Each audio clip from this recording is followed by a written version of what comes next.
seolah-olah.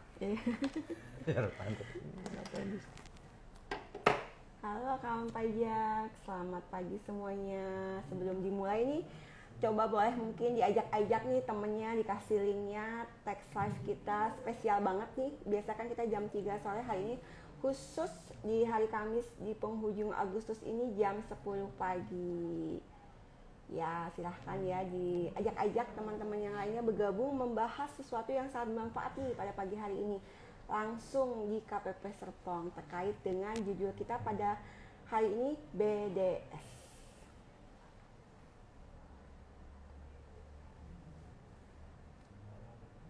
Ya sudah teasernya tadi sudah tayang Pak di IG kita di Dian Pajak RI. Saya ingin menyapa terlebih dahulu. Assalamualaikum warahmatullahi wabarakatuh. Waalaikumsalam warahmatullahi wabarakatuh. Pagi-pagi makan rujak. Cakep. Minumnya teh pakai gula batu. Artinya. Apa kabarnya kawan pajak? Semoga sehat dan bahagia selalu. Baik, selamat pagi semuanya. Tetap semangat ya di penghujung Agustus ini, walaupun polusi-polusi di luar sana masih mendera kita, jangan lupa tetap pakai masker ya di luar gedung gitu karena biar menjaga kesehatan kita. Hari ini spesial banget, saya berada di KPP Serpong bersama Pak Muktia Agus Budi Santosa. Beliau adalah Kepala Kantor KPP Serpong. Karena hari ini ada program BDS langsung di KPP Serpong kerjasama ya Pak antara kantor pusat Direktorat Jenderal Pajak dengan Kanwil DJP Banten yang dilaksanakan di KPP Serpong. Sehingga Tax Live kita pada hari ini episode 103 tentang BDS. Apa itu BDS ya? Kalau anak muda zaman sekarang tanya BTS Pak. BTS Iya, Bangtan Boys. Nah, K-pop. Nah, kalau sekarang kita membahasnya BDS, Business Development Services. Nah, kita langsung bertanya kepada Bapak Pak Muktia ya Pak, saya panggilnya. Apa sih ini bagi kawan pajak yang hadir nih, BDS ini seperti apa sih Pak gitu? Oh ya, BDS ini sebenarnya merupakan bentuk kepedulian dari Direktorat Jenderal Pajak ya. Jadi kita melihat betapa pentingnya peran dari UMKM ya, yang mana UMKM itu porsinya adalah 99,99% pelaku usaha di Indonesia. Luar biasa ya Pak, 99%. Atau sebanyak 64 juta Mbak. 64 juta. Iya, 64 juta pelaku usaha. Nah itu menyerap 97% tenaga kerja lapangan usaha. Wah luar biasa banget sih Pak. Makanya itu buat UMKM Indonesia ya. Kebayang kan penyerapannya juga, penyerapan PDRB-nya atau penyerapan produk domestik brutonya mencapai 61%. Jadi kalau ekonomi itu nggak ada yang menyerap, ya bikin aja tapi nggak ada yang ngambil, nggak ada yang membeli, itu juga susah juga. Nggak jalan ekonomi kan. Benar. Makanya ada supply, ada demand gitu kan. Nah, ada demand, ada supply. Nah, demandnya itu kita UMKM ini mencapai 61%. Nah, ngeri banget. Nah, makanya ketika dulu tahun 2019 ada COVID, ya ekonomi kita terpuruk. Bener banget Pak itu. Terpuruk banget sampai kuartal 2 tahun 2020, kuartal 2 kita benar-benar jatuh sampai ekonomi tumbuh minus atau ada kontraksi ya. Kata Bu Menteri itu sampai ada kontraksi. Jadi kontraksi itu nggak cuma untuk ibu melahirkan ya. Ya, tapi itu juga buat ekonomi ya Pak. Ekonomi juga ada kontraksi rupanya. Ini sampai minus 5%, bayangin. Nah, makanya waktu itu kenapa? Karena kalau sampai 5%? Karena waktu itu ya ada pembatasan keamanan ya, demi keamanan kesehatan ada pembatasan lah, kita nggak boleh keluar. Bahkan kalau keluar jalan-jalan kita ditangkap ya kan, PPKM itu. Restoran-restoran juga pada tutup ya Pak, nggak sampai malam lagi. Akhirnya dunia usaha tutup semua, nggak ada yang mau beli, di rumah doang kan. Belinya juga hanya lewat online. Itu mengurangi penyerapan. Nah akhirnya ekonomi terpuruk, berhenti, dan di seluruh dunia mengalami hal yang sama. Artinya ada shutdown ekonomi ya. Nah kita pemerintah waktu itu mencanangkan untuk melakukan pemulihan ekonomi nasional (PEN) dengan menggelontorkan 123 triliun dana untuk mengangkat dengan apa? Dengan cara menaikkan sisi demand dan supply, dan kemudian ada namanya juga apa istilahnya ekspansi moneter dan sebagainya, kebijakan dari sisi moneter. Nah, dari sisi itu makanya pemerintah menggalakkan Tapi jauh sebelum itu DJP sudah melakukan pembenahan, BDS, akhirnya jadi BDS. Nah, ya itu karena mengingat pentingnya pelaku usaha UMKM ini terhadap keamanan negara, kedaulatan negara, terus kemudian sustainability suatu negara. Nah, itu dari situ yang sudah dijelaskan tadi ya, karena perannya besar sekali. Makanya kita waktu itu bikin survei. UMKM itu pandangannya terhadap pajak seperti apa sih? Rupanya mereka masih takut dengan pajak. Nggak tahu pajak itu hanya taunya repot, ngeribetin, ngeribetin, kemudian kayak pajak kendaraan bermotor, taunya itu. Dia nggak tahu pajak penghasilannya seperti itu. Dan Pak, ya? Orang-orang pajak menyeramkan, nanti permainkan, padahal nggak seperti itu ya. Dan alhamdulillah, waktu itu ternyata mereka juga tahunya kalau ngurus pajak time is money ke mereka kan ya. UMKM ini kan harus nungguin tempatnya sendiri gitu kan, biasanya di rumah ya, Pak. jaga, kalau harus ikut sosialisasi, ikut kemana itu ngurus pajak, bayar lapor SPT itu kan berat. Mereka harus ninggalin itu, kosnya berapa? Harusnya dapat penghasilan sekian, jadi tutup tokonya. Time is money. Makanya kita dari situ kita peduli. Oh, berarti kita harus mendekati mereka. Makanya setiap KPP diwajibkan untuk menyelenggarakan BDS, Business Development Service. Nah, akhirnya programnya adalah bukan melulu ngomongin pajak, malah justru memberikan fasilitas.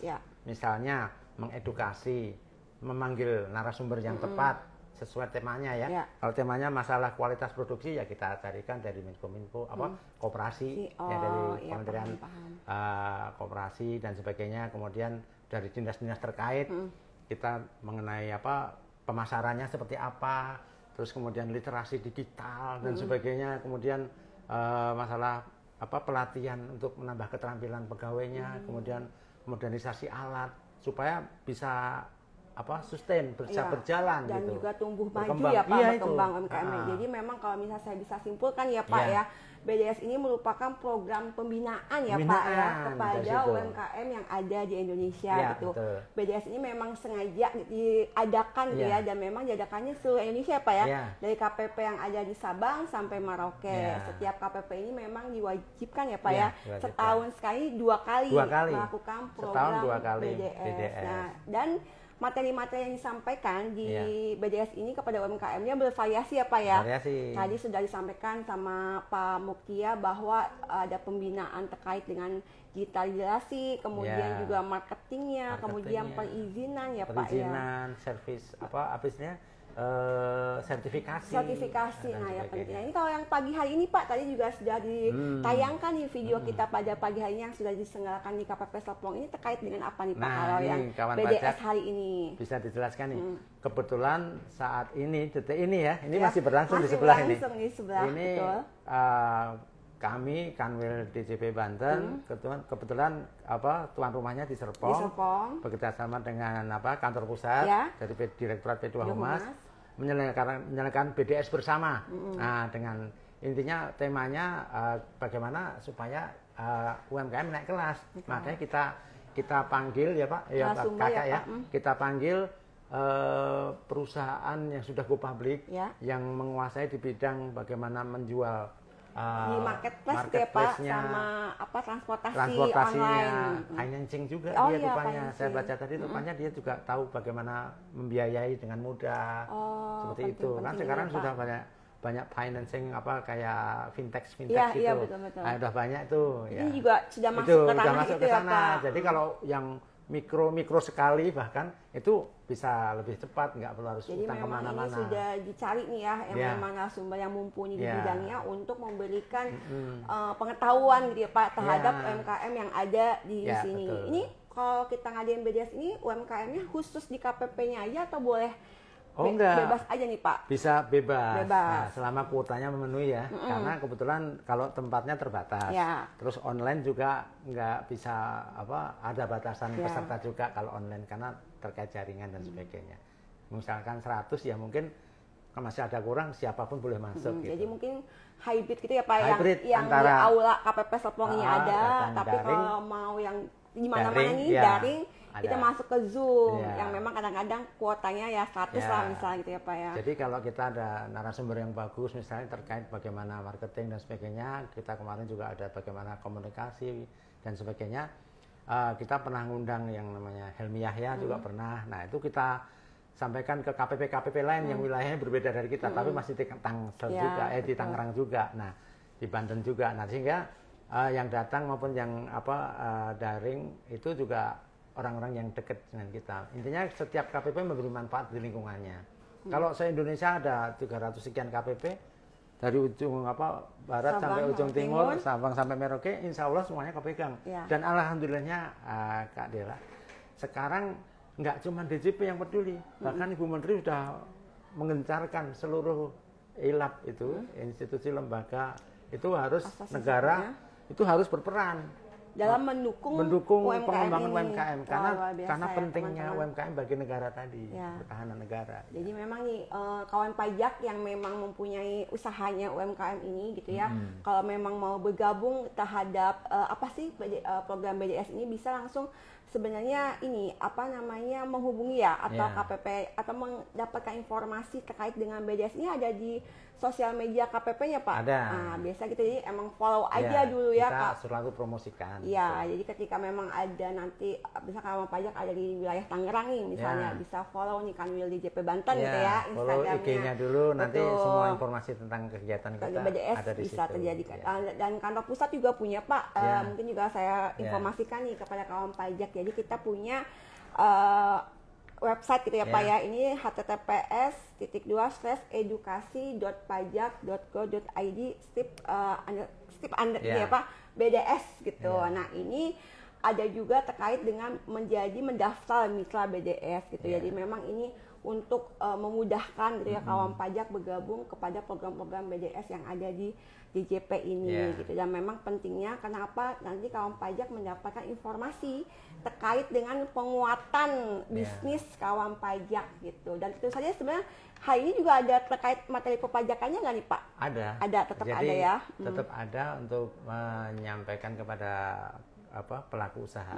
Karena kebetulan kalau di luar UMKM banyak teman-teman kita pelaku usaha atau wajib pajak itu yang ternyata bukan karena dia mau melanggar aturan sehingga kena sanksi, tapi karena nggak tahu. Belum tahu. Wah, ini tugas kita untuk selalu menyuarakan atau menyampaikan lewat penyuluhan sebenarnya nih. Ini bagian dari penyuluhan juga. Ya, jadi biar sehingga teman-teman memahamkan terbantu, ya Pak, biar mereka paham kewajiban perpajakannya gitu. Nah, kebetulan ini Pak. Kebetulan kalau UMKM kan fasilitasnya banyak. Ya, saya pengen bahas itu Pak. Ini saya belum pengen. Chemistry udah masuk ya? Iya, sehati kita. Jadi memang terkait dengan undang-undang HPP ini apa ya, ada fasilitas terbaru nih ya untuk UMKM. Sebenarnya udah lama juga Pak, dari tahun 2021, tapi mungkin kita informasikan kembali Pak. Silahkan Pak. Ya.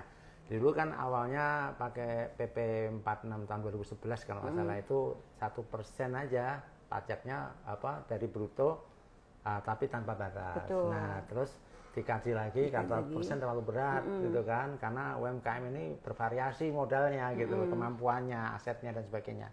Nah menilai dari itu dibagi 3 sekarang ini. Jadi dari yang mikro, kecil dan menengah. Tapi untuk pajaknya dibagi 2 aja, mikro sama yang kecil yang menengah. Yang 4,8 miliar gitu ya Pak. Dari 0 sampai 500 omsetnya itu pajak yang dulu 1%, sekarang kan 0,5%, setengah persen. Yang setengah persen itu ditanggung oleh negara. Ya, jadi betul. Sahabat kawan pajak nggak perlu khawatir kalau yang mau usaha. Kalau orang pribadi itu dikasih waktu sampai 7 tahun. Mudah-mudahan dengan 7 tahun sudah jadi menengah ya, sudah naik ya, sudah harus. Tapi masih 0,5 ya? Enggak ya?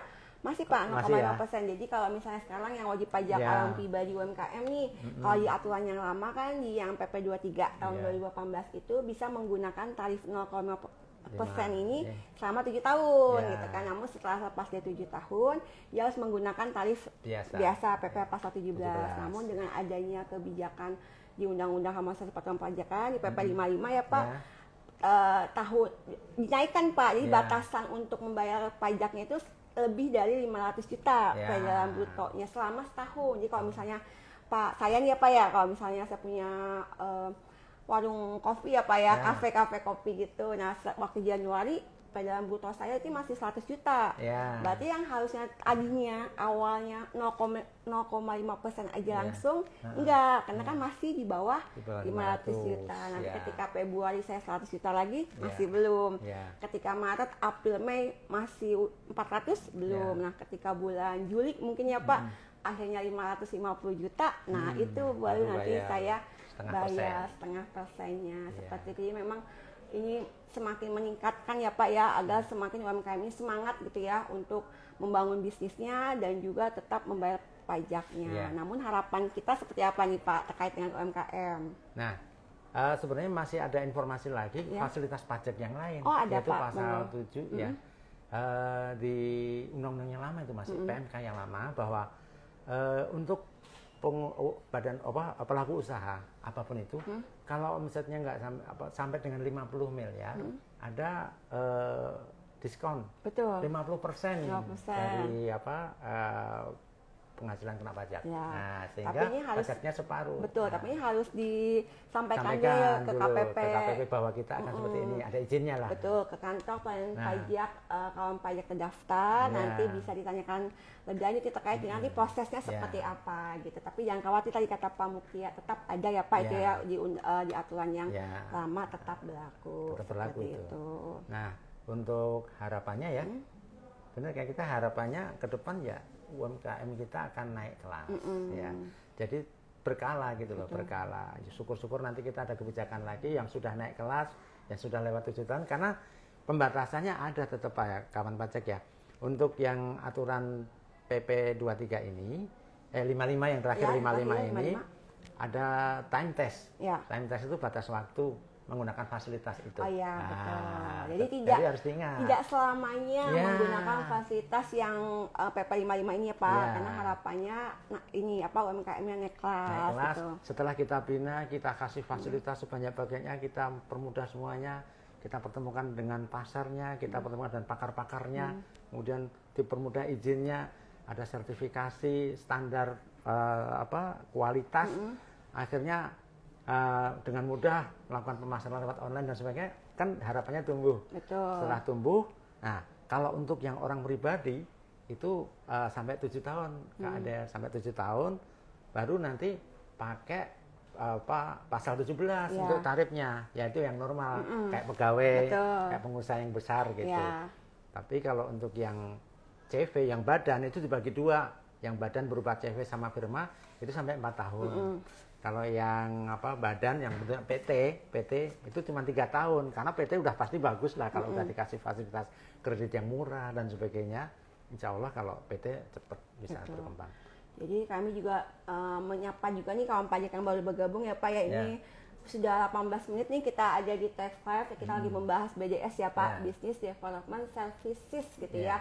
Ini program pembinaan yang dilakukan oleh Direktorat Jenderal Pajak kepada wajib pajak UMKM, karena memang DJP ini merasa penting UMKM ini menopang perekonomian negara ya Pak. Dan ketika nanti kawan pajak ingin mengetahui program-program BDS yang diselenggarakan di KPP bisa mengikuti gitu ya akun sosial medianya, sehingga ketika nanti KPP Serpong atau Kanwil DJP Banten menyelenggarakan lagi atau Kanwil DJP yang lain ya Pak yang di seluruh Indonesia gitu ya menyelenggarakan, kawan pajak langsung bisa bergabung, karena memang temanya ini sangat baik sekali untuk meningkatkan bisnisnya kawan pajak semua. Nah ini mungkin banyak yang jadi pertanyaan nih Pak, program BDS ini nanti dipungut biaya nggak sih Pak? Gitu. Oh, tentu tidak. Tentu tidak. Karena kita sebenarnya kayak CSR ya, CSR. Ya swasta gitu. Ya, kalau swasta kayak corporate social responsibility.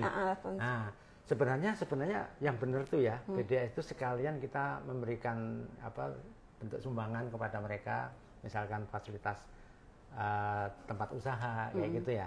Tapi kan belum ya Pak? Belum, karena dananya terbatas. Ya betul. Jadi karena kita juga ngasih ilmu dulu ya Pak. Di Pak Kantor itu separuh dipakai untuk pemulihan ekonomi nasional kemarin. Iya benar. Jadi kita dipotong separuh nih. Kalau dulu KPP ini 12 miliar setahun itu untuk bangun, yang ini termasuk yang kita bangun ini. Iya. Nah, itu sekarang tinggal 6.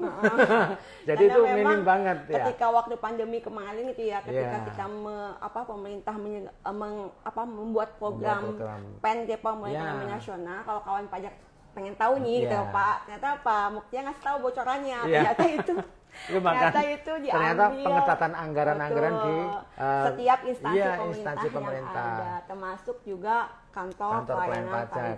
Nggak cuma kantor pelayanan pajak, semua kantor negara. Oh iya benar, semua kementerian negara, semua ternyata memang mendukung gitu ya pemulihan ekonomi nasional kemarin, sehingga dipotong anggarannya. Seperti itu. Ya ini Pak kawan pajak perlu tahu ya Pak. Tahu ya kan, betapa beratnya sebenarnya. Tapi ini demi mereka ya, demi karena kita walaupun dipotong anggarannya, tapi tetap harus program tetap jalan ya kan Pak. Betul. Ya jadi kita menghentikan dulu program-program kayak istilahnya pembangunan. Walaupun penting ya, itu yang kayak tempat pelayanan terpadu itu harusnya udah lebih bagus dari itu. Karena untuk melayani juga kan, melayani wajib pajak biar nyaman. Nanti dulu. Iya, karena harus didukung penguatan ekonomi nasional kemarin pas pandemi. Tapi nggak rugi juga Kak Del. Kenapa? Karena dengan adanya itu, PEN itu yang digelontorkan 123 triliun itu, rupanya kan itu targetnya tadi ada kontraksi pertumbuhan ekonomi yang minus 5%. Betul. Alhamdulillah targetnya kan cuman supaya naik pertumbuhannya pulih menjadi 0,4%, minus 0,4% sampai 1%. Bayangin 1% itu kayak nggak tumbuh, tapi daripada minus 5%, itu yang dikejar sama pemerintah dengan meningkatkan supply dan demand, dan tadi yang namanya ekspansi moneter tadi. Alhamdulillah sekarang kelewat. Kita termasuk negara pertumbuhan paling bagus di dunia. Betul, alhamdulillah. Dan 2 tahun ini juga terima kasih kepada pemerintah. Penerimaan pajak tercapai Pak ya. Alhamdulillah, terima kasih. Terutama Serpong ini, alhamdulillah teman-teman Serpong ya. Kalau yang wajib pajak Serpong terima kasih. Ada ketipan nih, mohon maaf 2 tahun tercapai ya kan. Setelah 9 tahun nggak pernah tercapai loh. Nah, emang itu berkat kalian semua. Betul, dan hampir semuanya sih Pak, hampir semua KPP ini tahun ini hat-trick. Betul, amin. Karena hampir semuanya Pak di Indonesia ini kemarin walaupun pandemi ternyata 2 tahun terakhir ini hampir yang tadinya nggak pernah tercapai penerimanya tercapai. Memang ini kami mengucapkan banyak terima kasih nih kepada kawan pajak semua. Bisa ya. Tersiap-siap masih sadar ya. Betul, yang memberikan kontribusi. Masih peduli dengan pembiayaan negara. Betul, yang memberikan kontribusinya Pak ya kepada penerimaan negara sehingga akhirnya Indonesia bisa bangkit dari pandemi. Tapi ini supaya teman-teman semangat nasionalisme juga tumbuh, perlu disampaikan. Boleh Pak, silahkan Pak. Saya juga dimanapun saya selalu menyampaikan ini ya, bahwa kalau pengen jadi pahlawan gampang. Kalau dulu kan pakai bambu runcing tuh, tembak-tembakan gitu. Agustus ya Pak ya, masih di penghujung akhir ini, Agustus nih. Masih Agustusan ini, masih merah kita. Betul, masih merah. Nah itu ada nilai-nilai yang kita sampaikan bahwa untuk menjadi pahlawan itu gampang. Kita berkontribusi kepada negara melalui pajak, ya kan. Kalau memang ada yang harus dibayarkan ke negara, ada kewajiban, tolong jangan disembunyikan. Karena apa? Negara membutuhkan itu. Perlu diketahui bahwa 70% sampai 80% APBN kita disumbang oleh pajak dimanapun di dunia ini. Ya, makanya kalau kita pajaknya lemah, maka negara juga ambruk gitu loh. Makanya kenapa UMKM kita bangun supaya mereka nanti di suatu saat kalau sudah bisa naik kelas, ya dia penyumbang pajak nomor 1. Harusnya di seluruh dunia ini, kalau dunia negara maju, komposisi pembayar pajak itu didominasi oleh orang pribadi. Kayak Amerika, Swedia, Jepang. Ini malah orang pribadi ya Pak ya dominasinya. Karena mereka sudah termanage dengan baik, terkelola dengan baik. Dari sisi kemampuannya dan sebagainya, fasilitasnya seperti yang kita cita-citakan tadi. Kita baru menuju ke sana. Nah, 80% kita masih didominasi oleh badan yang gede-gede yang cuma 0,01% tadi, yang 5.550 corporation atau usaha. Sedangkan kita yang UMKM sebesar menguasai 99,99% seluruh lapangan usaha, itu baru menyumbang sisanya gitu. Itu pun ditambah sama sumbangan dari ASN kayak kita. Ya, berarti harus didukung nih kawan pajak UMKM ya. Kalau pengen jadi pahlawan negara, ya bayar pajak. Bayar pajak. Untuk bayar pajak harus tumbuh dulu. Ya, kita bantu. Gitu maksudnya. Jadi tadi juga disampaikan ya kalau misalnya BDS ini, tadi saya sampaikan lagi nih Pak, mungkin banyak yang baru bergabung juga.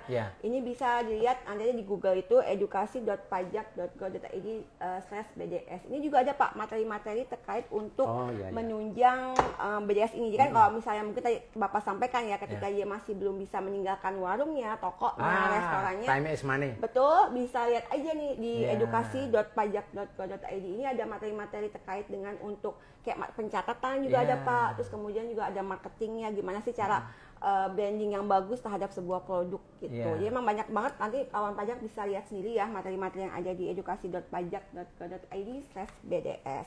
Baik Pak, ini sudah 25 menit nih kita berbicara ya Pak terkait dengan BDS dan UMKM. Mungkin kawan pajak juga bisa bertanya nih kalau ada di kolom chat ya, tapi ternyata belum ada nih pertanyaan terkait dengan materi kita pada pagi hari ini.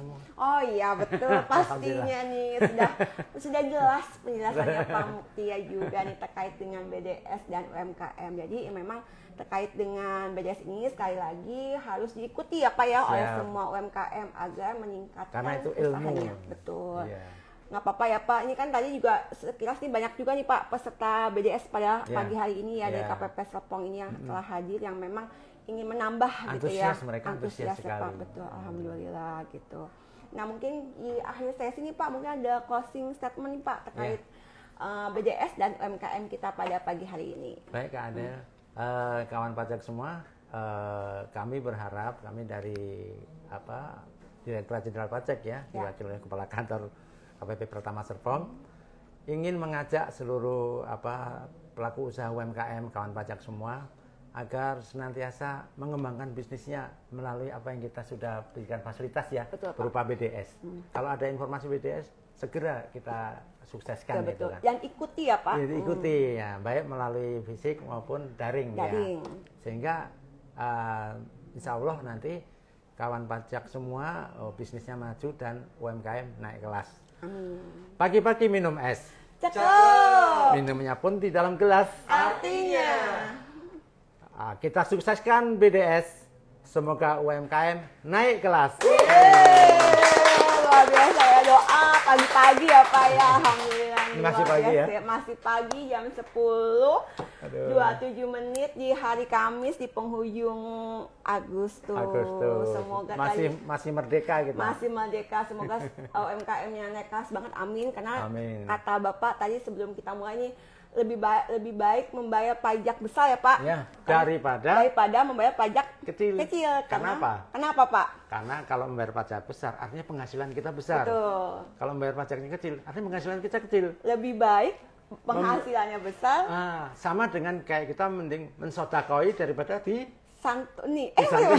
Lebih baik kita mensantuni daripada kita disantuni. Betul, itu seperti itu pengumpamaannya kawan pajak. Tadi sudah nih, tadi pantun terakhir dari Pak Mukti ya. Ini di penghujung Tax Live episode 103. Semoga bermanfaat ya Pak ya. Amin. Perbincangan kita pada pagi hari banyak tadi spill yang ternyata di balik layar terkait dengan dananya PEN ya Pak. Luar biasa. Biar pada tahu ya, ternyata Pak, seperti itu Pak. ya. Iya, nah mungkin kita punya kalimat terakhir nih Pak yang kita lantunkan bersama-sama nih Pak. BDS Solusi UMKM sukses dan taat pajak. Di akhir sesi saya Alia Septikarina dan saya Mukti Agus Budi Santoso mengucapkan selamat pagi ya Bang. Mengucapkan terima kasih dan sampai berjumpa kembali. Assalamualaikum warahmatullahi wabarakatuh. Waalaikumsalam. Terima kasih Pak. Ya makasih Pak. Maaf ada salah.